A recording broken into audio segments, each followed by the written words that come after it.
Welcome back, everybody. We're back together with another video. And Timothy Zahn, he is the author of the Thrawn trilogy of books. And if I'm not mistaken, I believe that when Disney bought Lucasfilm from George Lucas, they ended up making Timothy Zahn write new books on Thrawn, if I'm not mistaken.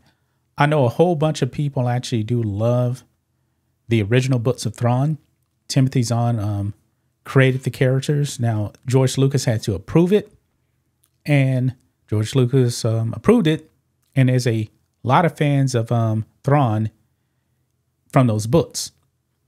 Now, from what I actually understand, the Thrawn in Rebels and Thrawn in the Ahsoka show is a bit different than what's actually in his books.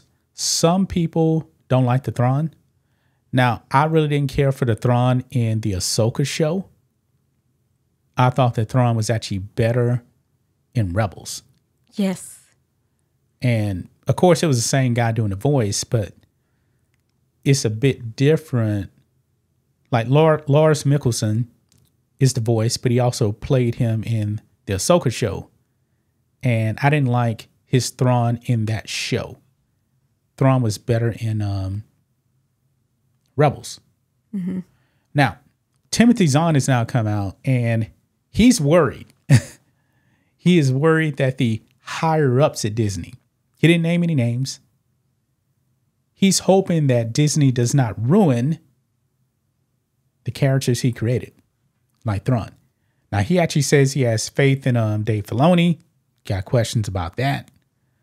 Pablo Hidalgo, but he said higher up. So in other words, I believe he's talking about Kathleen Kennedy. Do you think Disney should do something like Anne Rice was involved in the movie, the interview with the vampire? Do you think Disney should do something like that? Ask him to. They're not going to do that. The character. They're not going to do that. For one thing, since you brought up Anne Rice, when it came to Interview with the Vampire, the movie in 1994, it was a hit. And she was involved in that because she wrote the screenplay. Mm-hmm. Now, she was also involved with the Interview with the Vampire TV show that came out. She died right before it actually came out. But she was involved, and people liked the show. But to answer your question, they're not going to do it. Who created Star Wars? George Lucas. Have they involved George Lucas in anything? No. No, they don't want him around. They want to do their own thing, and they're not going to go to him and ask him any questions. Or say, hey, why don't you come in? We need some help with this. They don't do that with even George. Like, here's a good example right here. The Solo movie bombed. Mm-hmm. George actually went to the set because he's friends with Ron Howard. Of course, Ron Howard and George Lucas have worked together before. And they had a scene in the Han Solo movie. Mm-hmm. And remember Kira, his girlfriend? They actually had Han Solo putting a coat onto Kira. Like being a gentleman. George was like, wait a minute, guys. Han Solo wouldn't do that. So what they had him do, George said, I recommend you do this. Why don't you just have him hold the jacket and then just drop it? Because that's really Han Solo right there. Yeah. These people don't know what they're doing. No, but if they want not to ruin the character, I think Disney should ask him to, at least he created the character and he knows more about the character, and which will increase the movie or the TV show viewer of the character, right? Yeah, but at this point now, I believe they've done so much damage. I don't think that it would even make much of a difference, to tell you the truth. I mean, if they won't listen to George, they're not going to listen to Timothy Zahn.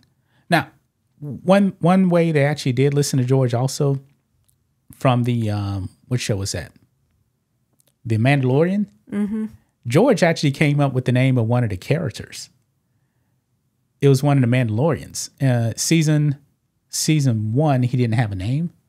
Then George showed up on set, and I believe I don't remember. Maybe it was it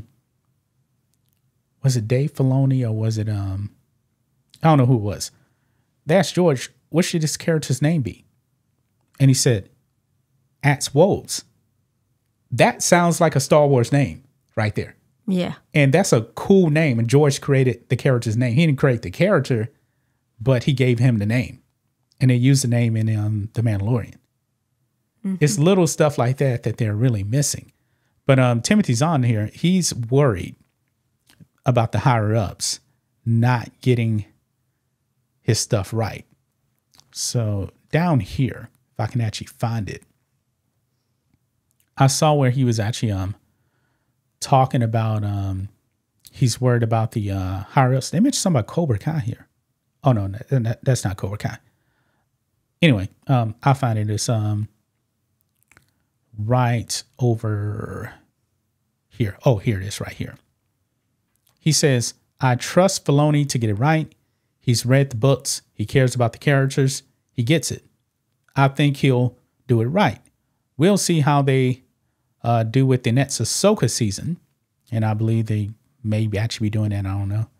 But he goes on. He says, there's a good group over there at Lucasfilm, he added. Pablo Hidalgo comes at it from a games point of view, but he knows the characters too. I just hope the Disney higher-ups don't ruin it. That's a direct shot at Kathleen Kennedy to me. Well, they already ruined Luke Skywalker. So they ruined Obi-Wan Kenobi too. Yes, they did. And I hope they will go... And Han Solo. Yes. And I hope they will change to another route where they will save the character of Thrawn. Yeah. And they bring up a good point right here. Timothy Zahn was actually reminded that there aren't many people above Dave Filoni anymore at Lucasfilm and Disney. And he smiled and replied, and that's a good thing. Remember, Dave Filoni is the one now that is kind of giving a roadmap from the beginning on these shows and everything. Do you think he from will... the back end. Do you think he will listen to the author? Dave Filoni? Yeah. Now, the thing about Dave Filoni is his job title really, it changed, but instead of coming on the back end, he's coming from the beginning now and kind of giving direction, but he still doesn't have say in what actually gets put into these shows and movies. He doesn't have that kind of power. That's still Kathleen Kennedy. That's a problem right there. Just like we were talking about yesterday, the transgender stormtrooper or clone trooper. Yeah. That came from the story group. Yes. And that wasn't Dave Filoni. The story group wanted a transgender clone trooper. They pushed that.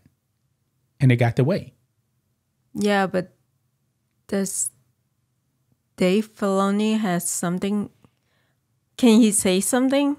He can say something, but like I said, Kathleen Kennedy is still in charge. Well, true. That's a problem right there. Dave Filoni is kind of like overall in charge of like creative. I guess that's a little bit of power. But Dave Filoni has actually been kind of weak. Remember, that Ahsoka show was him. And that Ahsoka show really got worse as it went along to me. Do you think if Kennedy let him do his own thing, do you think the TV show will be better? No, like I said, Dave Filoni has proven that he really ain't that great without George Lucas. George Lucas was the driving force behind the Clone Wars. Dave Filoni was the creative director, but George Lucas was there every step of the way. So that's going to wrap it up, guys. There you have it, man. Timothy Zahn is kind of has some concerns that that the higher ups, aka Kathleen Kennedy, can actually mess this up. So I get his concern. I really do. That's going to wrap it up, guys. We'll be back tomorrow with another video. Till then, be safe. Goodbye.